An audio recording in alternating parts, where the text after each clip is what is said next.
اللہ پاک کے نبیوں نے کس انداز سے اللہ پاک سے محبت کی۔ حضرت عبد الرحمن ابن جوزی رحمۃ اللہ تعالی علیہ کا بڑا زبردست فرمان میں نے ایک پڑھا۔ آپ فرماتے ہیں حضرت سیدنا آدم علیہ السلام نے بھی اسی محبت کا جام پیا، یعنی اللہ پاک کی محبت کا جام پیا، اور اسی پر حضرت سیدنا نوح علیہ السلام نے گریہ وزاری کی، اور حضرت سیدنا زکریا علیہ السلام کو اسی محبت میں آرے سے چیرا گیا۔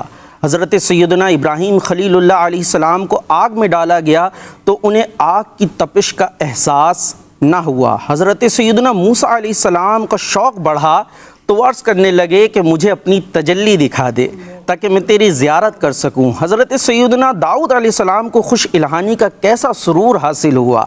حضرت سیدنا عیسیٰ علیہ السلام نے جنگلات پہ رہنا پسند فرمایا، لہٰذا نہ شہر میں گھر بنایا نہ دیہات میں۔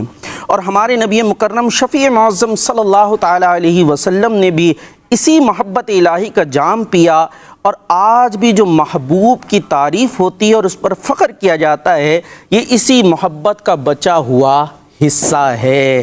اللہ پاک کی بارگاہ میں دعا بھی ہے کہ اللہ پاک اپنی نبیوں کا صدقہ ہمیں بھی اپنی ذات سے محبت کرنے کی توفیق عطا فرمائے۔